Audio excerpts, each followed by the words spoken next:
Hey, how's it going, guys? Welcome back to my YouTube channel. My name is George and I'm your friendly neighborhood anime and manga fan. I love all things anime and all things manga, and I'm here today to talk about Chainsaw Man chapter 128. So, what did I think about this week's chapter?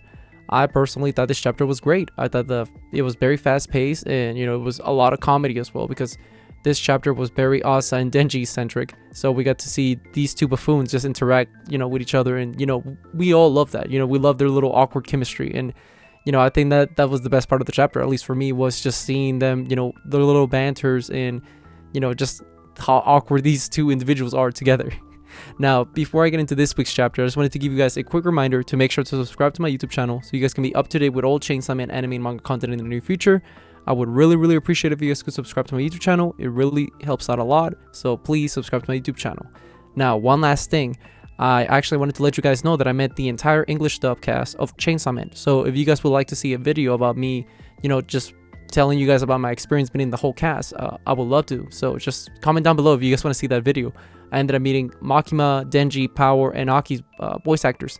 So it was really fun, and I would love to tell you guys the stories about it. So if you guys want to hear them, comment down below, and I'll make sure to, make a little story time / little blog, I guess, on how it came to be and what my experience was meeting them. Now, with all that out of the way, let's get into this week's chapter. So in this week's chapter, we pretty much catch up where we left off in the last chapter, which was that Denji and Asa, they get their little awkward confrontation where Denji's just telling her like, yeah, I want to have sex, like that's my goal in life, just to get laid. And Asa being all disgusted, and that's how we ended up last chapter. So in this chapter, we pick up from that, and what we see is that they're still arguing about it. And Denji, she's just like, dude, you're so gross. Like, this is so disgusting. Like, no, like, stop. Like, this you trying to make me feel better. It actually makes me like, I'm so disgusted. Like, and then Denji's like, what? Like, sex is awesome, dude. Like, that's how we came to be, me and you, like, through the power of sex. That thanks to, our parents banging, that's how we came to be. Like, sex is amazing.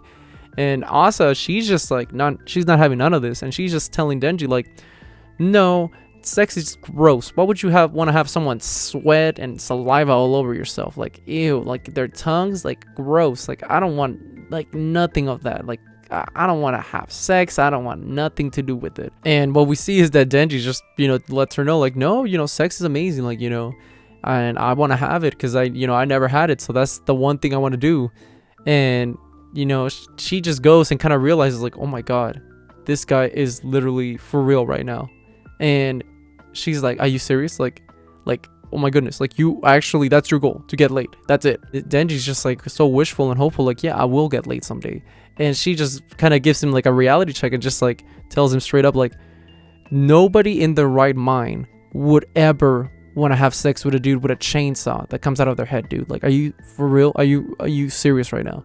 What happens after that is that we see that the doors that the falling devil, like, she was sucking people in, we see that they're starting falling towards one of those. And as they're falling towards it, they start freaking out because they're like, oh my God. And they eventually get sucked in. And once they get sucked in, it's just, they land literally on a plate. And she did say, the falling devil did say that, Asa Mitaka was going to be the final dish, the main course in that aspect. And we see literally, she wasn't lying. Like, they're literally in a plate. And it looks all fancy, and what we see is that pretty much Denji's just like, what the, and it just looks like pitch black, like nothing but darkness. And what we see is that Denji's just kind of running around, and the next thing you know is that there's like this big demon thing, and he slashes Denji's head off. And if I remember correctly, I think this demon got shown a couple of chapters ago. I think it's the big caterpillar looking thing that was following the falling devil, like, and he had the little bib, like, while he was eating. And I think that's the same devil, because it's like, it looked like an insect, and why not? But it could be another one. I could be wrong, but I think that's the same one. And what we see is that Denji just kind of like, puts his head back together, because he's like, okay, going out. He continues to go on with his day. And what we see is that, he keeps running through this, pitch black, like, it's just emptiness. It's nothing. Like, it's like, I at first I thought it was going to be like the darkness devil was going to show up, because it's just pure, darkness. And we know that obviously they're in hell right now. And what we see is that, while Denji's running around, he's trying to find this door to get out. And he does find a door. But once he finds that door, he sees the falling devil. Now, with the falling devil, the first thing he tells Denji is like, okay, yeah, I'll tell you what. You can leave. Like, you're not part of the dish. Like, you can just get out of here. Like, I got no business with you. just leave Asamitaka here. Like, she is, you know, the main ingredient to my dish.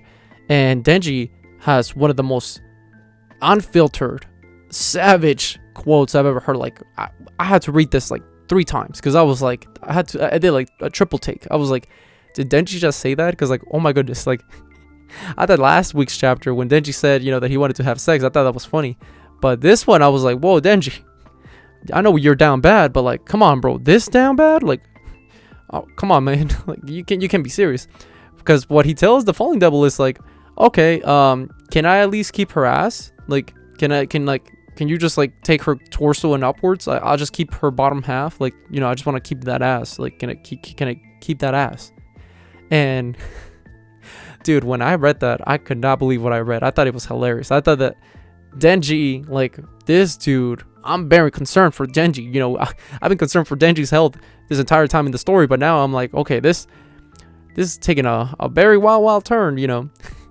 But, you know, thankfully it doesn't come to that, because what happens is the falling devil literally gets pierced through the back, and you see a chainsaw come through her, and she's like, oh my god, this again? And Denji's like thrown off. He's like, what the heck? Like, what? Like, what just happened? Before I continue, Fujimoto, I see you. I know what you're doing. I know what you're doing, bro. You're telling me you just put the falling devil's butt right there?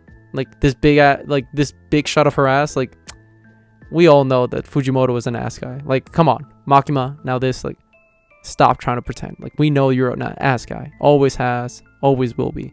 So I don't know. That's the first thing I thought when I saw that panel of the falling devil and just her butt up close. I thought that was hilarious. I thought it was funny. But what we see, the big reveal of the person that stabbed the falling devil and defeated her, for the time being, that at least, is the doppelganger chainsaw man. At least the one that because we saw a couple of chapters ago in chapter 111 that there was somebody that killed Yuko and it looked like the chainsaw man. But we knew that Denji was sleeping, so this is the doppelganger. And well, we don't see a frontal, like, a shot at all. All we see is like his pants. He's wearing like black pants, and he has a chainsaw. That's all we see. We don't see anything torso and upwards. And what he tells Denji is like, okay, they're gonna keep coming for you through until midnight. Just keep Asa, protect her, get out of here, like, escape. And that's how the chapter ends. So we have no clue in who this doppelganger of Chainsaw Man is, because we didn't see a face. We didn't really see anything. We just kind of saw a little bit silhouette, because like he's being covered by all the falling devil's guts, and why not, like, her, you know, intestines and all that. It's gross. But my theory is that I think it might be, like, how I see this is that this devil might be the manifestation of the fear of the Chainsaw Man, because we know that the Chainsaw Man, like the Chainsaw Devil, is Pochita, and you know, Denji became a hybrid, and therefore he became the Chainsaw Man. Now, what if there's enough fear of this thing, which is the Chainsaw Man, and that created a Chainsaw Man Devil? So, you know, that's a very wild out there theory. I've seen people theorize this as well, so I wouldn't be too surprised if this actually comes to fruition. And that's my idea of what might be happening, because I don't see any other devil that would have a chainsaw, and I just don't. I don't know how else would you implement something like this. Like, what, the copycat devil, like the reflection devil? But it has to do something with that. I'm going with a theory of, I think that it's gonna be, you know, the Chainsaw Man devil's like impersonator, in the sense that it's the fear of the Chainsaw Man, not chainsaws in general, the Chainsaw Man. And because we know that the public is, you know, there's people that, you know, are scared of Chainsaw Man, and there's people that love Chainsaw Man. And I'm sure that there's enough people that, you know, are scared of him that it would create a fear like that. Now, we haven't seen that, but that's my theory. Hopefully we get to see some confirmation of what exactly is happening with this Chainsaw Man doppelganger. I don't think it might happen, but that's what I'm hoping, because I'm really intrigued in what's to come in the story. But with that being said, what did you guys think about this week's chapter? Did you guys hate it? Did you guys love it? Did you guys thought it was alright? Whatever you guys thought, let me know in the comment section down below. Also, thank you so much for sticking all the way to the end of the video. I really appreciate it. And don't forget to like, comment, and subscribe to my YouTube channel for more Chainsaw Man anime and manga content in the near future. Also, don't forget to comment down below if you would like to see my video about talking about my experience being in the cast, because I think it would be very fun. So let me know if you guys would like to see that. But with that being said, I hope you guys have a great rest of your day. Bye bye.